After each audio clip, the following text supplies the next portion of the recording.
नया प्रश्न पढ़ेंगे। नवो प्रश्न है केनिज़ारो प्रक्रिया। नवो प्रश्न है केनिज़ारो प्रक्रिया।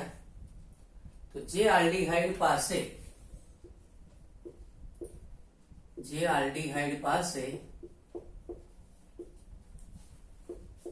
आल्फा हाइड्रोजन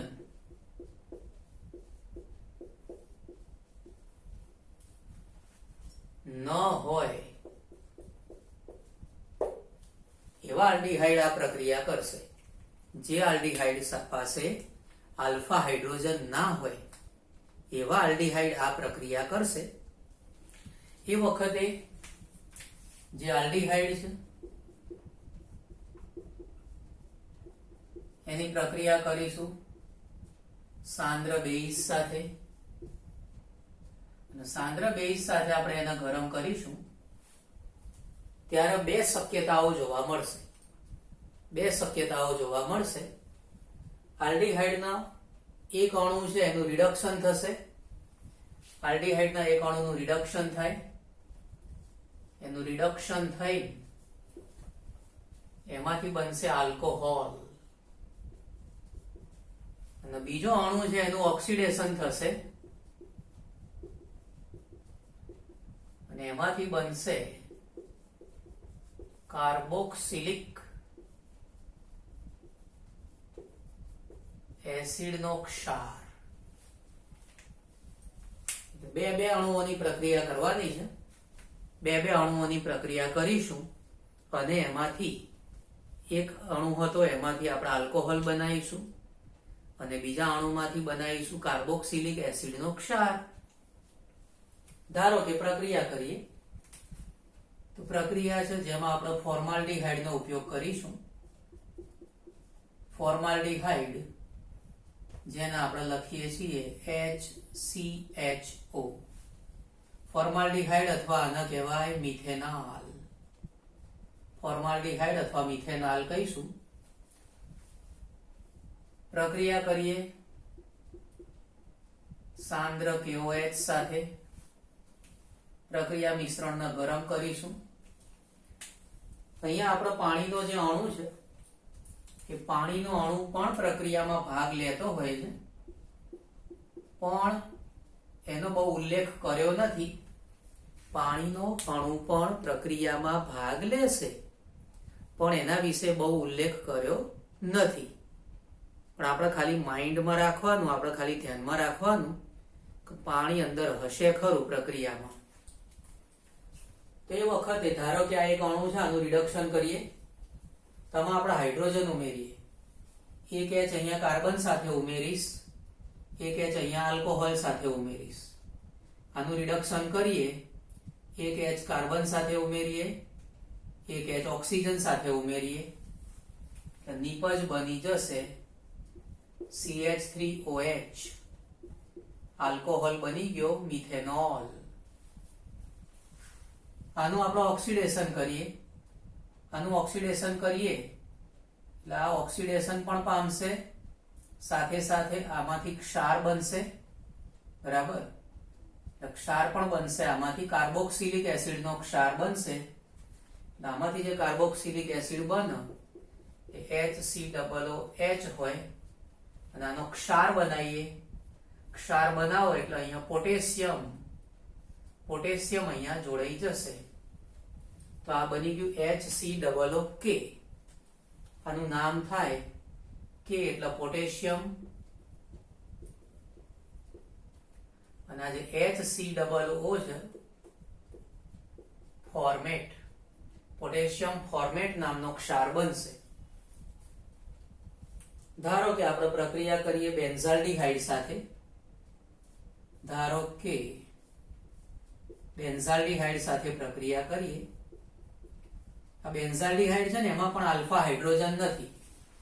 બેન્ઝાલ્ડિહાઇડ જે ખરો આ ક્રિયાશીલ સમૂહ છે CHO એની સાથે અહીંયા જે કાર્બન જોડાયેલો હોય અહીંયા પણ કાર્બન જોડાયેલો હોય પણ આ કાર્બન કેવો છે કે આ કાર્બન સાથે કોઈ હાઇડ્રોજન જોડાયેલો હોતો નથી। આ કાર્બન સાથે કોઈ હાઇડ્રોજન જોડાયેલો હોતો નથી।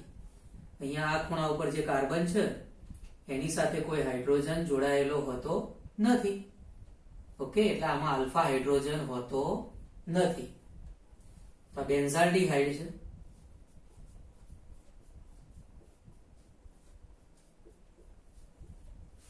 એની સાથે પ્રક્રિયા કરીએ.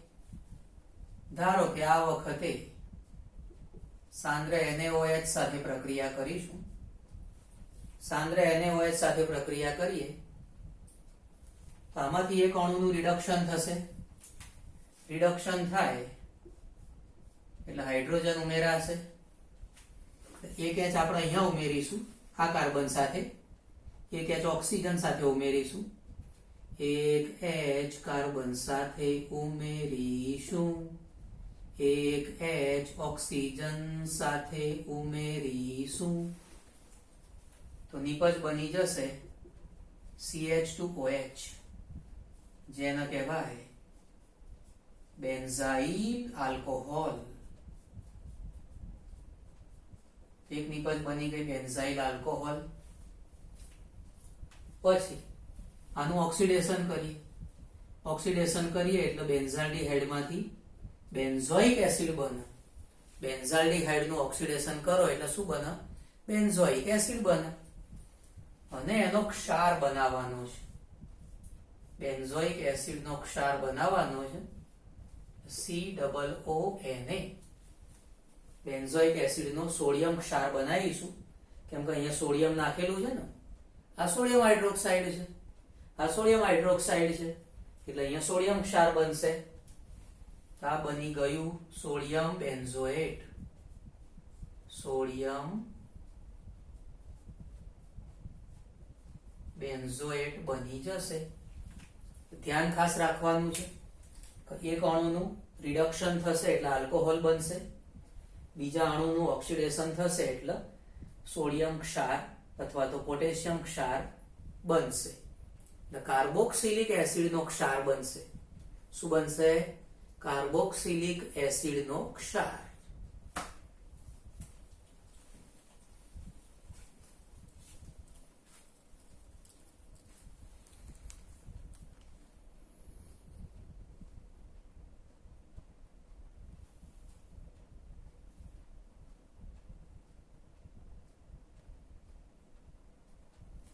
नया प्रश्न पढ़ेंगे. नवो અને એકદમ સિમ્પલ પ્રશ્ન છે. એકદમ સિમ્પલ અને સરળ પ્રશ્ન છે. ઇલેક્ટ્રોન અનુરાગી વિસ્થાપન પ્રક્રિયા. ઇલેક્ટ્રોન અનુરાગી વિસ્થાપન પ્રક્રિયા. ધારો કે આપણે નાઇટ્રેશન પ્રક્રિયા કરીએ. બેન્ઝાલ્ડિહાઇડ નું નાઇટ્રેશન કરીએ. બેન્ઝાલ્ડિહાઇડ નું નાઇટ્રેશન કરીએ.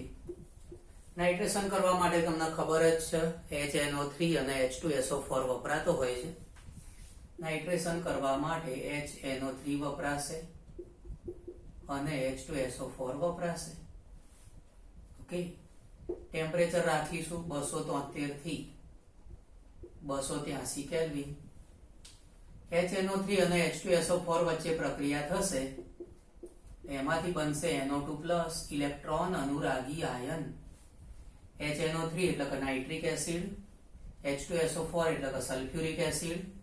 આ બંનેમાંથી બનશે NO2+ ઇલેક્ટ્રોન અનુરાગી આયન. અને આપણે જાણીએ છીએ કે આ જે આલ્ડીહાઇડ સમૂહ છે એ મેટા નિર્દેશક સમૂહ છે. આલ્ડીહાઇડ સમૂહ મેટા નિર્દેશક સમૂહ છે. આલ્ડીહાઇડ સમૂહ મેટા નિર્દેશક સમૂહ છે.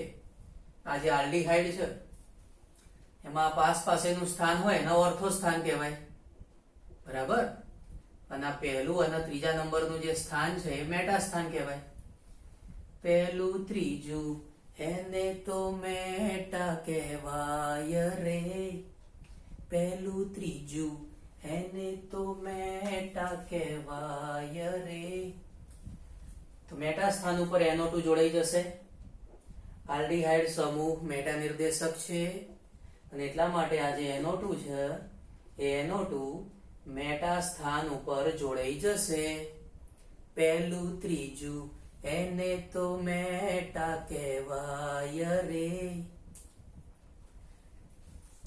આનું નામ થશે મેટાનાઇટ્રો બેન્ઝાલ્ડીહાઇડ બેન્ઝાલ્ડીહાઇડ